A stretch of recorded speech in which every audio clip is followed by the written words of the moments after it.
All right. Hello, everyone. We'll go ahead and get started. It's 4 o'clock. I'm sure others will start to join. Welcome to the Art of the Virtual Pitch Workshop. We're so excited to have you. This is put on by the Office of Entrepreneurship and Innovation at the University of Arkansas. So thank you for being here. We're so excited to have Jessi here with us today, and she'll be delivering the workshop. She is the assistant director for the Business Communications Lab at the Sam M. Walton College of Business. So we're very excited to have her.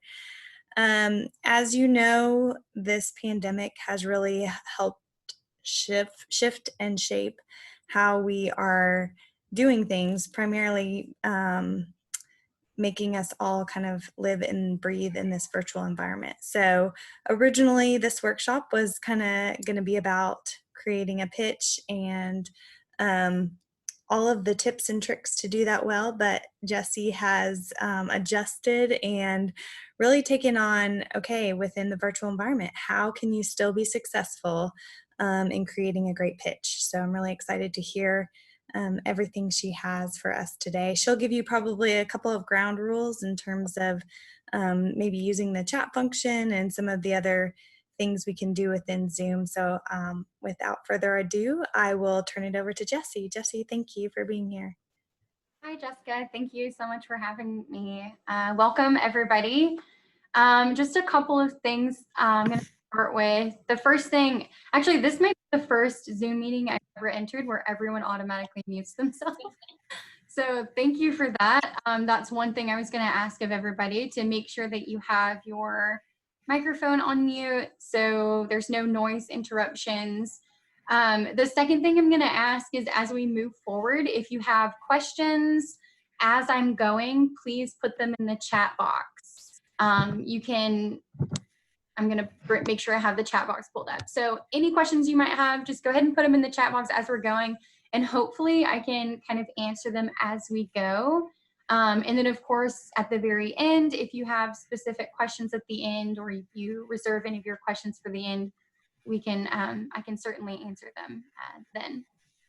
Okay, so she pretty much introduced me. I'm from the Business Communication Lab. We basically help students sound less like students and more like young professionals. And so what that means is that we can do a lot of we do a lot of pitch practice, coaching, a lot of presentation work, basically any oral communication that students work on, we assist with that. On the other side of that, we also work with a lot of community partners and a lot of executive education. So we're not just doing this work with students, we're also doing it externally with professionals, with local entrepreneurs and things of that nature. So if you're a community member, welcome. All of this stuff I think will be very applicable to you. And of course, if you have specific questions at the end, we can certainly chat about it. Okay, so I'm gonna get started with that. Basically, I'm gonna give you 3 rhetorical moves that you can make to successfully pitch your product, your idea, or even yourself. What you need to know is that you can have the best product, the best idea, something that's really life-changing, but it doesn't really matter unless you can articulate that idea, or you can translate that importance or that need for your idea to your audience. So in short, if you take nothing away from today, take away that messaging is everything. It's really important. So before we kind of get into those rhetorical moves, I'm going to see if I can solicit a little bit of participation. So if anyone out there, anyone who's listening, maybe a student or a community member, if you have like an idea or a product that you're currently working on, and you wouldn't mind just briefly sharing like what your project is, I'm going to ask that you sort of unmute yourself for a second and maybe chime in. Does anyone want to share something that they're currently working on?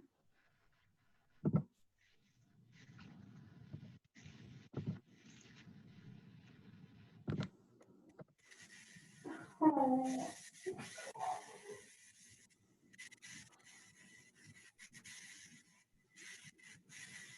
right, I'm gonna wait just a minute. And then I might just ask somebody. How about Flynn? Flynn, are you there? Can you share with us a little bit about what project that you're working on? Hi. Yeah. For my group in the honors class, did I speak with you the other You day? did. I did. You thought did. I recognized recognize your you. name, so I'm calling on you. Oh, thank you. Basically, our project is to help. I'm so bad at explaining things. No, you're not. No, you're not. It's okay. This is a safe space for it. There's this organization, Sin Limites, that is meeting with younger students that is native Spanish speaking in an all English school. So they come in and they speak with these kids so they don't lose their heritage and being able to communicate in Spanish. And I guess they just had some challenges with the program, like they don't really have funding right now.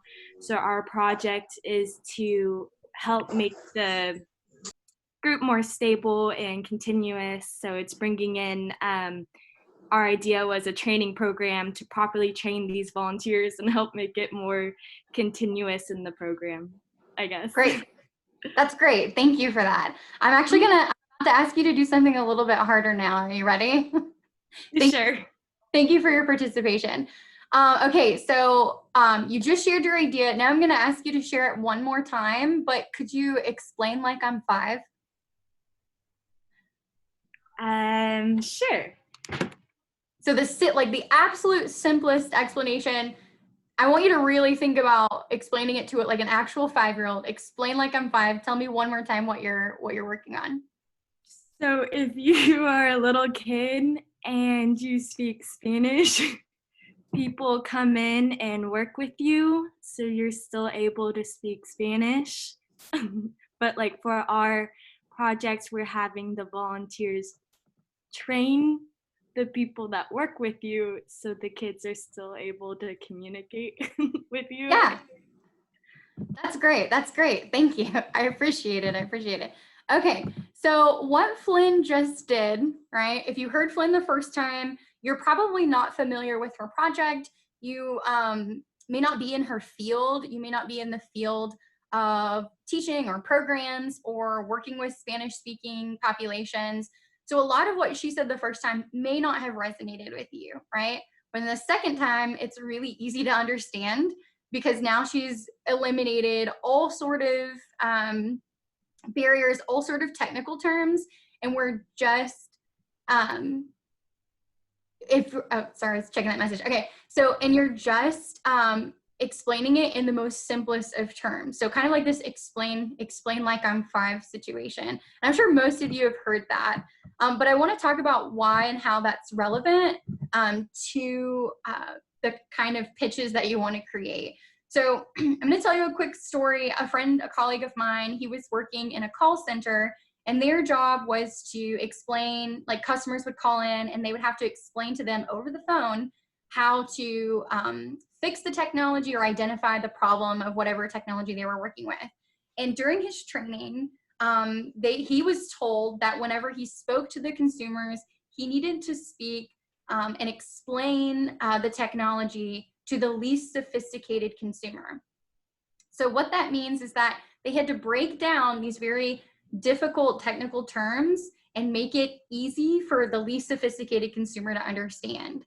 So one thing I want you to think about is that it is really important to consider your audience and what they may know, what they might not know, and be sure that you are explaining your ideas in a way that's really easy to follow. So thinking of that least sophisticated consumer, or that sort of the more fun one, which is explain like I'm 5, like breaking down your project or idea, your problem or your solution or your product, or even yourself if you're pitching yourself for an interview, to the simplest of terms. Then you can sort of backfill with like the more relevant information in detail, but thinking about the simple terms. Your investor, your community partner, your audience, your stakeholders, whoever they might be, need to be able to follow your idea from beginning, middle to end, right? So in order to do that, you have to get their attention first. So I'm going to talk about the very first rhetorical move that's really important for you to make, and that is connecting with your audience. You have to connect before you persuade. A pitch is just persuasion, right? An interview is just persuasion. You are persuading someone or something that you are the best person for the job. Your idea is the best idea, the best product. So you have to create that, that pathos, that emotion, that connection with your audience. And I'm going to give you kind of a brief example. So I have this really great weird coffee mug here that you can see. And what I'm going to do is I'm going to go through a pitch. I'm going to pitch you this coffee mug. Okay. So I'm going to start by just telling you, okay, we have a coffee mug. This mug, it's really good for drinking. You can put coffee in it. You can put tea in it, any other hot beverage. It's sturdy, so it has a good solid handle, so you won't burn your hand.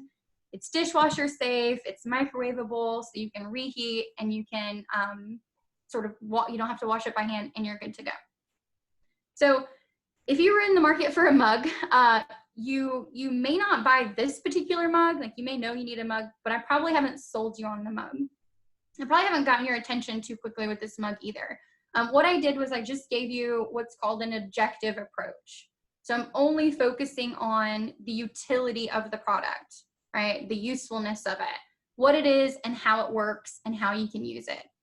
That's all I've talked about. So let's start again. And I'm going to do a different pitch from a different approach. So let's say I'm going to tell you a quick story.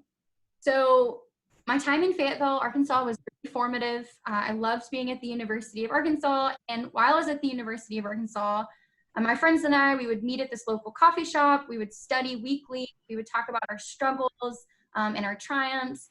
And then we all sort of bought a mug together. And now that I'm living, hundreds of miles away and I don't see these people as often, it's really great for me to have like this item from my town that I can look at. I can think about these people and it can transport me back. And I know that if I need anything, I can always touch base with them. So it's just a real comfort to me to have this particular mug. I mean, neither one of these are like super great pitches, but I just want to get this point across. So this particular pitch that I just gave you is more subjective, okay? I've only focused on the story of the product, but what I've done is I've done something different with the mug. I've created meaning, right? I'm sharing that meaning with you. So you might not get the mug to remind you of Fayetteville. Maybe you get a mug to remind you of your mother or to remind you of a mentor or some other formative time in your life, or because you want to remember some other friend. This is just focusing on the story. So there's a subjective approach and an objective approach, utility and story. A really good pitch will tell a story, but a great pitch, one that gets you time, people's time, their money, and their resources, they're going to integrate both the subjective and objective approach, which means they're going to tell both the story and the utility of the product or idea. So if you're working on a project, you have a product or idea, what the utility is. You've created it, right? So you can probably already speak to how it works, how it's useful. So we're going to talk a little bit about how to sort of draw from a story and connect those two things. And don't forget, if you have questions throughout this, you can absolutely put them in the chat box. So the second rhetorical move, so number one, connect with your audience. Number two, tell a story. We're naturally drawn to stories as human beings. We relate to each other better when we can find some universal commonality between the core message and ourself, our own life. So people will generally not remember big data dumps or the inner workings of your technology. So specifically how your innovation works, but they will remember how that technology or how that data changed the life of an individual person, a customer, or a main character. So think about a story they usually have a clear beginning, middle, and end, right? If you think about a movie that you like, there's usually this context, they form the characters, there's a confrontation, and then there's a resolution, and we're going to get a little bit more into that. But most of the time, and this is the biggest issue that I see whenever I'm working with pitches or presentations, most of the time people will jump in with the solution, and they'll kind of start with, oh, here's this thing that we have, it's really great in X, Y, or Z way, but there's no clear indication of why that solution is needed or why that program is needed, right? There's no real, and oftentimes what you do is you lose your audience and they'll just start thinking that, right? Like, okay, so why are we doing this? Or like, is this really needed? Or those are the kind of questions, and you don't really want your audience asking questions as you're talking. Like you want them to be thinking about the things that you're saying. So you want to have a clear beginning, middle, and an end. And to do that, you have to have characters. So if you think about a movie, if you think about a favorite story, most of them are going to set up the world for you, right? Like in the first 20 minutes of a movie, we know, okay, is there magic in this world? Is there, is this like a real world? Is it, what time is it set in? Is it modern? Is it in the past? And you usually have an introduction to your main characters. There's usually a person that you follow throughout the story. So you also have to have that for any sort of pitch that you create. So you have to use the beginning of your pitch to set up the problem and introduce it. So think about who the problem is affecting, and how the solution is going to help them solve the problem, right? So having a character develops a story arc, it gives us a plot, and it gives us sort of an image or paints a picture for us to follow in real concrete terms. And the reason why this is so important, using a story to have a pitch or having a story in a presentation, is because people can follow it really easily. Now, when you get into virtual communication and virtual pitches, or in even these environments, it's a lot harder to follow people because there's such a disconnect and there's not much dialogue. So you absolutely have to have a very clear setup, otherwise you're going to lose people. So this is even more important if you're doing virtual communication. And we're going to talk a little bit more about sort of the ins and outs of the virtual aspect after we go through the story. So you have to, build your characters. And one way to do that, and I want to give you an example, is talking about people instead of demographics. So make it personal. So for example, I'm just going to be weird and use myself as an example, and use a thing that if you're on campus, you're kind of familiar with. So let's say that I'm just going to use myself. Okay, Jessi is a young professional, or let's say she's a graduate student at the U of A and she struggles with food insecurity, right? She gets a small stipend. It's not always enough to cover all of her bills. So sometimes she has a problem. She has to choose between covering her light bill and, having a meal that day. Okay, so that's the problem, and you're making it personal by using a person. Then I could continue and say that, thousands or hundreds of people share this struggle with Jessi. 37% of students at the University of Arkansas are food insecure. Okay, so if you see what I've done is I've created a model by using a single person, a character, and then I've broadened the problem out to make it much larger by sharing the struggle with hundreds of people, or giving a sort of a data point, right? There are 37% people like Jessi on campus. So making it personal, giving us a character, is a lot easier for people to follow, and then you can scale.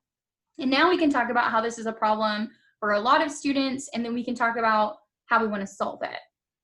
You absolutely don't want to say things like, or start a pitch with something like, picture a student in their dorm, right? Or picture a grad student. Because what you're doing is you're drawing attention away from what you're saying, and you're like, suddenly I'm just going to start imagining something. Another common thing that people say with a pitch is they'll say, okay, imagine a world, right? Or imagine this. Again, you're going to lose your audience when you ask them to think about something else, right? You want them to follow your storyline and not start imagining, not imagining things. You want to keep them with you. So don't use imagine or don't use that picture this at the beginning. Just tell them the story and let them follow you. So that's what you want to do in the beginning. There are 3 moves to telling a story. We could talk about a story arc, but I'm just going to give them to you. It's problem, solution, resolution. This is how you should build your narrative. So who is the problem affecting? We just introduced you to Jessi. We told you about her problem. Now we're going to move into the solution. But one thing I want to point out is that so many people make a huge mistake right here in the beginning, and they spend about 75% of their pitch or presentation or even conversation talking about the problem, going into all the details about the problem. The purpose of a pitch or the purpose of a presentation is to talk about your solution, right? It's to get resources or buy-in or money or whatever it might be for your idea or your program. So you don't want to spend so much time on the on the problem. You want to spend all that time on the solution. So what I encourage people to do is spend 25% of your pitch setting up, and then 75% of your pitch solution and the resolution. It's really important that you follow that, simply because what will happen is like your audience will feel really rushed. It'll be like, here's this big problem, I'm going to talk about it for a while. Oh, all of a sudden let me rush through my solution because I'm running out of time. So you really want to make sure that you spend 25%, establish the problem, and then move on, right? Move on to your solution. And your solution is the middle, right? We have a beginning, a middle, and end. Your solution is the middle. What is the thing? How does it work? If you can compare it to something or use an analogy, do so. You're going to paint a picture for your audience, and that's going to be much more effective. So for example, if we're still going with our graduate student and the food insecurity, we could move in our solution and say, that's why, we've established the problem. That's why we've developed, the full circle food pantry, right? So we've named the thing, and you always want to name the thing, and then give an explanation. So the analogy is really, really helpful for your audience. So the pantry is like a grocery store, except it's free, right? So you kind of already know, you can already picture a grocery store. You're probably already going to imagine food on a shelf, right? So I've given you a picture. You can do this in a lot of different ways, right? It's like Uber, except, whatever it might be, or it's like Airbnb, or it's like this, but give people something that they can think about. But you have to name the thing, and then you have to explain what it is and how it works. But you really want to spend time on this particular part. The solution is the meat of your presentation. It's where you can talk about, your profit margins, your lean canvas, who your competition is, what your competitive edge is. You can talk about all those things after you've told us what it is and how it works. And I always am really careful to generalize any sort of genre and say it should always be like this. But so far, for every pitch I've ever heard, every presentation I've ever heard or seen or worked with or listened to, this is the best model, right? Problem, solution, resolution, or beginning, middle, and end. You have to establish the problem before you move on to the solution. I'm not saying it can't be done differently, but I haven't seen any that are super successful at it. So you really want to think about using this model. So once we have our middle, then we're going to move into the resolution, which is right after you've explained the solution. This is usually where people will stop short and they'll do this thing where they're like, okay, here's how we imagine the future. Any questions? And then I stop, and it's really awkward. And you're surprised that it's ended because it ends abruptly. Let me be very clear. The end of a presentation or pitch, the resolution, should pack a punch. It is the last thing that your audience is going to hear. It is very important and should never, ever be an afterthought. But I would say like 8 out of 10 presentations that I see that are student presentations or in classrooms and or pitches, there's always that sort of we're kind of leaving off at the end. And I don't think that, I really think that's just because people get really stressed out about the time. So they end up kind of rushing through, but you want to make sure that you spend time practicing, and we'll talk about best practices for practicing, but you really want to make sure you spend time on that resolution. So it's the last thing your audience is going to hear. You can talk about looking ahead. You can talk about the impact of your product or idea, measurement, viability, scalability, what's next, what does life look like for the character now? And, we would kind of bring it back to like, okay, now, Jessi no longer has to choose between paying their light bill or going without a meal. You want to bring that full circle. So I love this question too in the chat box right now about how long should a pitch be from beginning to end? And I'm going to give you the worst answer, and it depends. It really depends on who you're talking to, what the goal is. This model works for 60-second pitches all the way to like 15-20-minute pitches. And I'll talk a little bit more about how in a few minutes. But it really depends on what your goal is and who you're talking to. For competitions and things like that, you're going to get anywhere from 60-second to 5-minute pitches. What I would encourage every single person to do, if they really plan on taking whatever student project you're working on, like making it a real thing, or if you're even a community member and you're working on larger projects, or you're starting a business, no matter what it is, you really need to figure out or like practice and tweak your pitches and be able to talk about your project in 60 seconds and also in a longer conversation. Because you're going to encounter different people in different situations that are going to require you to talk about your project in shorter terms and in longer terms. So that's a great question. My advice honestly would be, I'm reading some of these. My advice with the length is like, if it's open-ended and you're just going to an investor and they've invited you, ask them, how much time they have. And I would spend, if you have the 10 or 15 minutes for a presentation, that's great, but always make sure you leave time for like questions and things of that nature. I love the question. So is it a good idea to leave the presentation with an open thought and like let them be curious and go deeper? Absolutely. You can't cover everything in a pitch and a presentation. In fact, you're not meant to. That's for your business plan, right? Or that's for your grant or whatever it is that you're working on.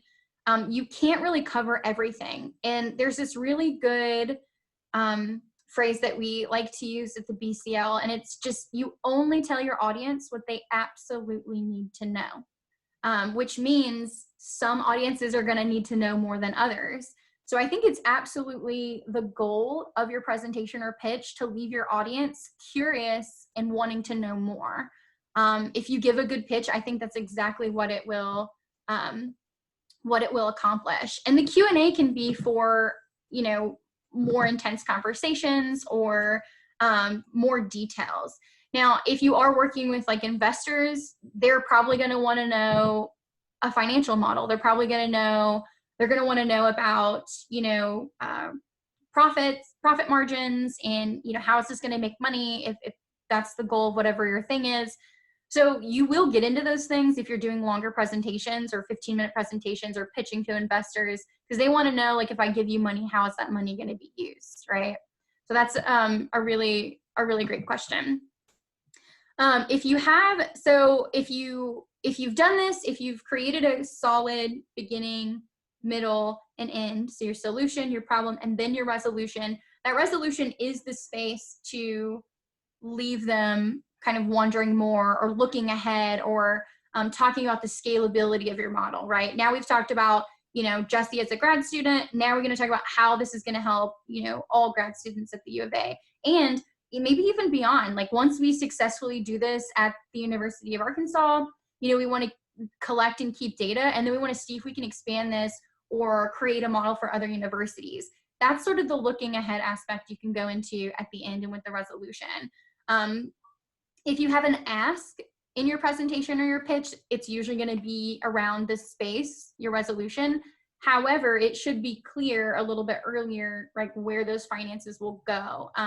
we have a staff, we have this, or we're all donation based. So essentially once we have the starter money, it runs itself. Those are things that you're going to mention along the way. And then you'll kind of talk about those big numbers at the end, and then you'll ask. But you want to make sure, again, this clear beginning, middle, and end is the most important thing when you're working in a virtual environment.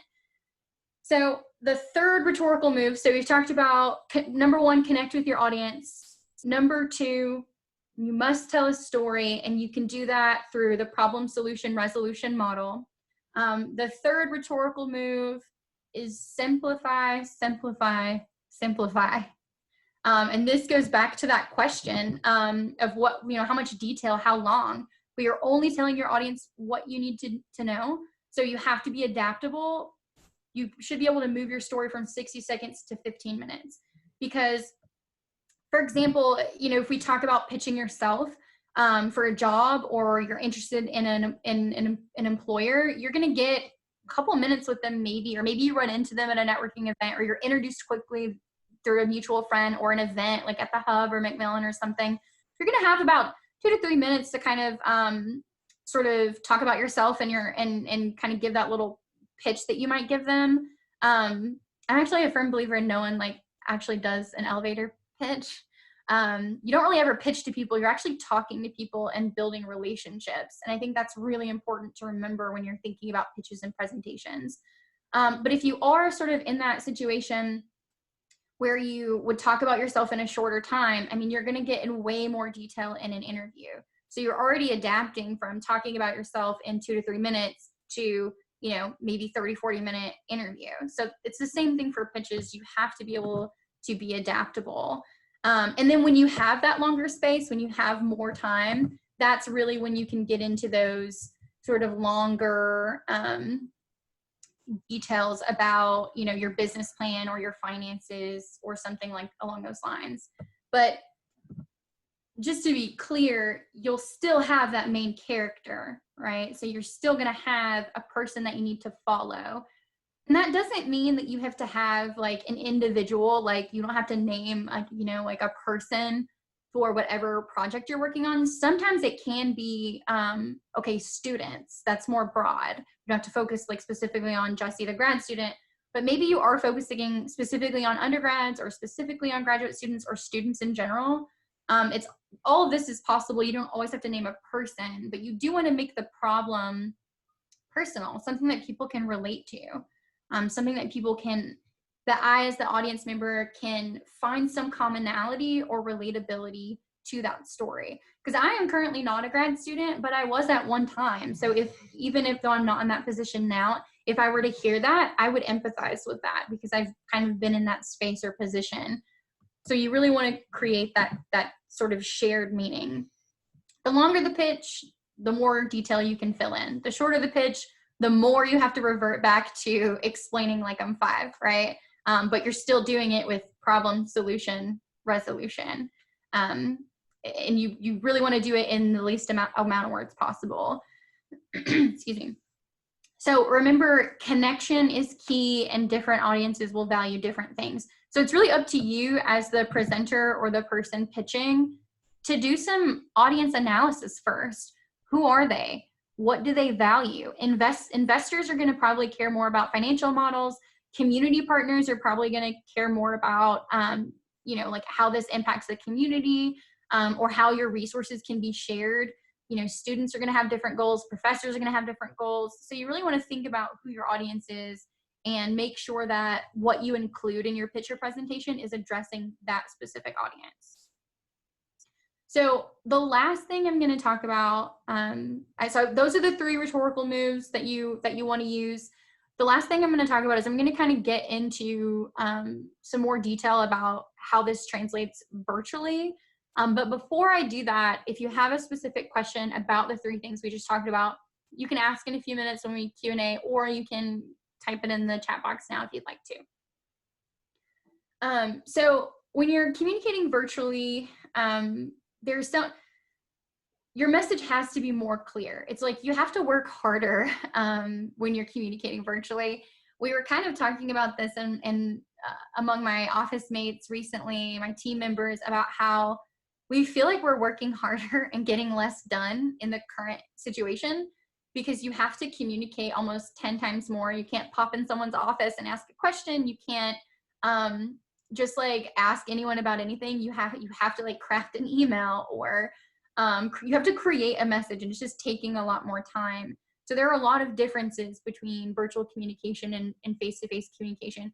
And one of those things is sometimes your yourself doesn't really come through on the screen. And it's really important that you do everything you can to make sure that it is, right? You really want that, you know, in-person charisma, your character, not to get lost in the distance. So a couple of things, I'm just going to give you a couple of tips. One, when you're entering a virtual meeting like we just did at the beginning, and if you're running the meeting, if you're the person who is going to be doing the talking, set some guidelines, right? Or ground rules, or I wouldn't really call them rules, but ask people, like let people know how the session's going to run. Kind of like I did with the chat box. Like, hey, if you have questions, use the chat box, please mute yourself. Here's what I'm going to cover and in what order. You always kind of want to have that agenda at the beginning. That way people know what to expect. Because when people start all talking on these platforms, it gets really confusing, and a lot of messages get lost in the virtual communication. So the number one thing that I would say is don't be weird. Just don't be weird. Be yourself. Like, don't try to be this like professional version of yourself. You need to be professional, but like you can also be yourself. Don't use any weird backgrounds. I know there's like this weird trend of having landscapes and all that stuff. And this depends on the team that you're working with, but I'd say like 9 times out of 10, when you're entering into a meeting and you don't know people, or you're pitching, or you're like talking to investors, if it's your idea and your product and you want to be taken seriously, don't use those backgrounds. Make sure you have a blank, you know, space in the background. It's okay if it's your home office. It's okay if you've got, you know, photos. It's okay if it's your home, but you really want to put your best foot forward, which means, you know, I know times are tough right now, and a lot of us are struggling with the isolation.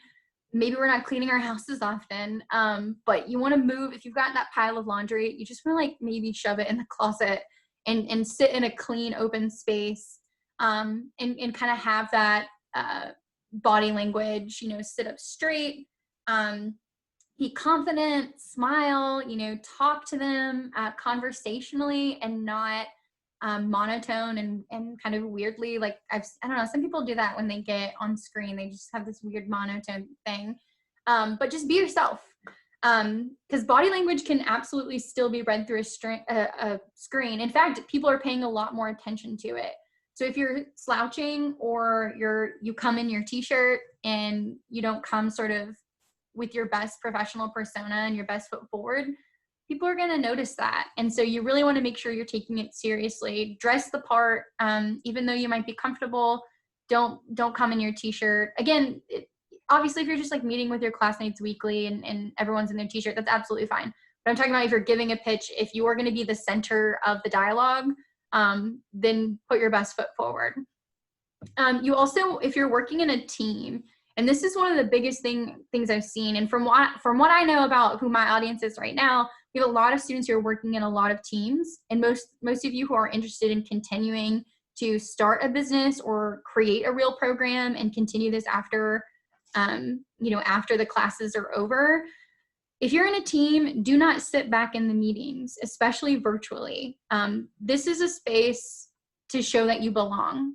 So if you spend an entire meeting and you haven't said a word, you're just that weird box in the corner that doesn't say anything, but you're like present, and maybe you're just like typing or doing something that's not really fully engaged. That is, sorry, there's a dog here. Miko, go down. So that is one thing that you want to think about, is making sure that your voice is also heard. One way to do that is to prepare with your team. Let's say, if we know who's doing what, like Jessi is only going to take questions about the financial model. And so if anyone asks a question, Jessi's going to talk about that. If someone else is going to talk about, you know, the customer base or the customer discovery stories, or, you know, any struggles or pivots or whatever it is that you might be doing, maybe someone else is going to talk about that. So just have like a really good idea of who's going to be doing what. That way everyone in the team gets to contribute. And even if there's nothing for you to contribute at the end, maybe you can be the person that thanks everybody, right? But make sure that you speak at least once in those virtual meetings. If you're in a space like this, you can check for comprehension. So you can pause, like, can everyone hear me? You know, get all that stuff sort of straightened out. But the biggest thing is being prepared. The biggest mistake that people make with pitches and presentations across the board, I'm talking first year student all the way to senior executive in a company, is they think that they can go through the presentation like in their head and map it out in their head. And then when they go in front of people, it's just gonna, it's like as if it magically comes out better when they've never spoken it, they've never uttered it.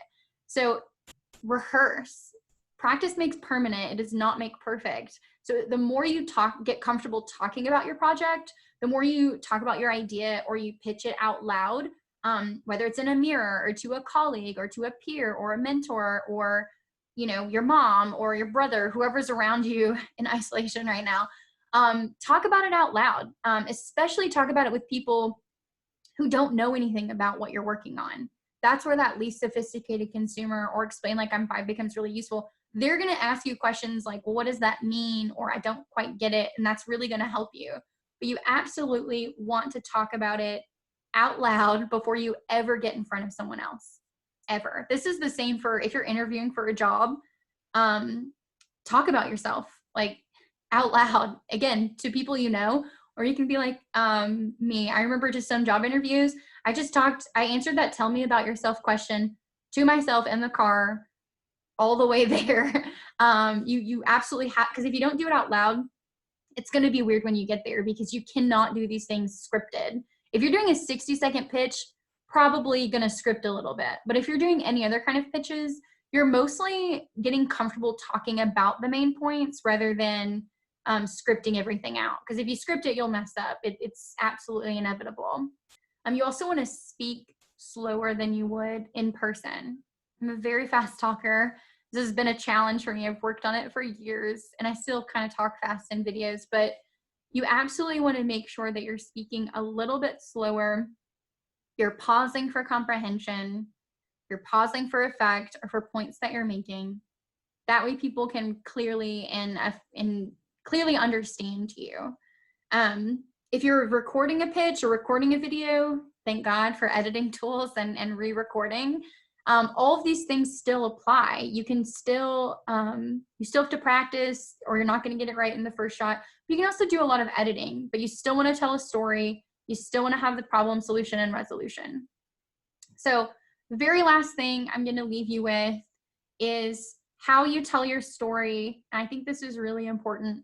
How you tell your story, your feeling, your enthusiasm, your tone, your body language, your passion, all of these things are going to determine the feeling of your audience. So you really want to be authentic. If you are enthusiastic, I'll be enthusiastic. If you care about it, I'm going to care about it. If you're really passionate about it, then I'm going to be passionate about it. Your audience will literally take its cue from you.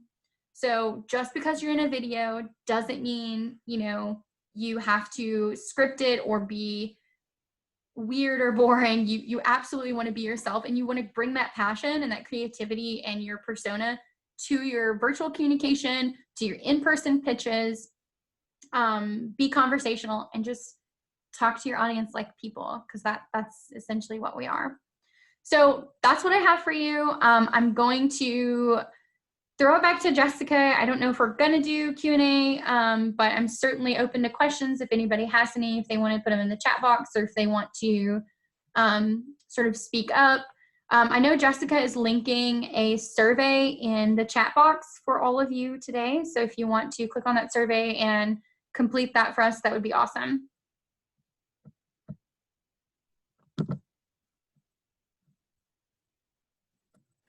Great. Thank you, Jessi. Appreciate it. I am about to put the survey in the chat box, so please take a minute. It doesn't take much time to complete the survey. We'll pause for maybe 2 to 3 minutes and give everyone a chance to chat any questions they have. Jessi shared some great information, great tips. So I'm sure people have a couple questions. So we'll pause just a couple minutes and feel free to chat your questions.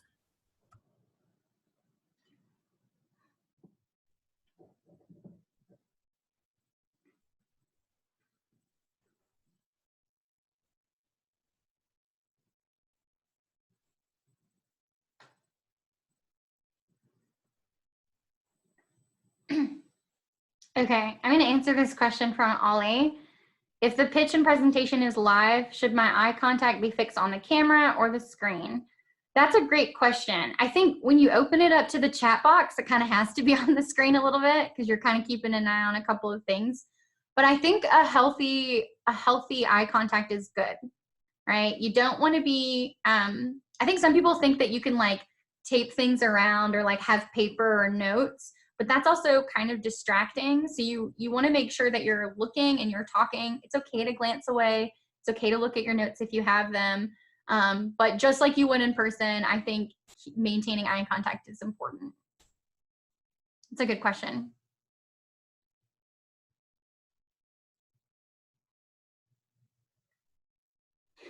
I do want to mention too, if you have, I think under the circumstances, it's really hard to get in a space where you're alone and you have other things like happening. Oh, perfect. Like if you have something really distracting happen accidentally on screen, how do you recover? Such a great question. Like the dog butt that you all saw a few minutes ago. I think when you, under the circumstances, I think people are much more inclined to be forgiving right now. Everyone else is at home with their kids and their dogs and their spouses. And we can't, it's not like we can leave and go somewhere more quiet or even go to the library or rent a room. We're kind of stuck in the space that we have. So I think as long as you, like, for example, I don't have kids, but let's say I had kids. I think if they're prone to sort of interrupting us during a session, then when you start the session, just be like, hey, I've got, my kids are home. I don't expect any interruptions. So, but just to let you know, that might be something that happens. So something along those lines. But I think just you're a person, just recover. You know, it doesn't have to be a big issue unless you make it a big issue sometimes. I think that's a great question. If we have a team of 5 and we have to present in 3 to 5 minutes, what's the maximum numbers of speakers you would recommend? Honestly, 1. I leave the others for Q&A. I think that if someone requires you to have 2, like, I don't know if an instructor would require it or something, but probably 1, 3 to 5, maybe 1 or 2. 3 to 5 minutes is not very much time. And when you have multiple speakers, you have to transition between them. And that can be really challenging. So unless you can do it quickly and you can do it well, I would keep it maybe to 1. Yes. Do you have any tips for limiting filler words like and That's a great question. I had a really bad habit when I first started teaching and presenting. I would say right all the time. I hope you guys didn't notice that. I'm always like, right. Because I'm like checking for comprehension, but it was a weird nervous tick that I had. Record yourself. It's as easy as that. Record yourself, see how you talk, see what your thing is, what your filler word is, and then just be conscious of it. It's okay to have them. I think you got to get really comfortable with pauses. So instead of being like, maybe just pause when you need to catch your breath or catch your thought. And it's totally acceptable thing to do. All right, the hardest part about presenting is a Q&A portion. Yes, very hard. How do you deal with questions like that where they grill you for something you cannot give a good answer on? Most of the time, just remember, I think that most people, 99% of the time, people in the audience are on your side, you know? So it's okay to not know everything. You want to be the expert. You want to know your project in and out. You want to know all the things you can know about it and prepare as much as you can. However, on the occasion that someone asks you a question that you don't really know the answer to, I always respond with, hey, thank you. That's a really great question. You know, maybe we looked into X, but we didn't quite look into Y, and that's something that we plan on doing next. So I think always sort of like diverting to acknowledging the question, or even acknowledging that it's something that you need to seek out, is absolutely okay. Like, it's a good thing to, again, your people are people, your investors are people, your audience are people. So I think if you don't have the answer, you know, you don't want to be like, you know, I don't know, right? That would be a bad, that doesn't help you. But you, if you remember this thing, you're either building, maintaining, or losing credibility. So you always want to answer in a way that builds your credibility, even if you are not 100% sure what the answer is. So you build credibility by, you know, thank you, that's a great question. We're going to look into it, and then hopefully next time we talk about it. Or if you're talking to investors, you know, I'm going to follow up with them and say, you know, especially if you're working with community leaders, or, you know, you're not pitching for a class or like a competition, and you can follow up with people, that's absolutely something that you want to do. It's a great question. Any other questions? I don't know if Jessica, are you still there? Yep, I'm still here. Thank you so much, Jessi. We appreciate Yeah, thank it. you. If we could all clap, we would. But thank you very much. We appreciate your time. To everyone who's still on, if you don't mind answering that survey, that just gives us feedback. We are constantly trying to provide workshops to the student community and the broader community on topics that are relevant for them. So that's how we get the data back to make sure we're creating what's most beneficial and useful. Jessi, thank you for your time. We actually brought you in as a workshop provider because last year we had so many students interact with you and had such a positive experience. And so we appreciate your time. And if there's any one-off questions that you want to follow up with Jessi on, please feel free to. You can get in contact with her, and she would love to answer any specific questions you have to your pitch or your presentation that you're working on. One other quick thing, we are doing our final workshop for the Office of Entrepreneurship and Innovation. That'll be next Wednesday at the same time, 4 to 5. And we'll be having Dr. Rogelio Contreras and Dr. John Kent talking about social impact and supply chain. So if you are interested in that, I'll be sending a link to that workshop to all the participants on this list. So thanks again for participating. And if you have any other questions, please feel free to reach out, and have a good evening. Thank you, everyone. Bye. Bye.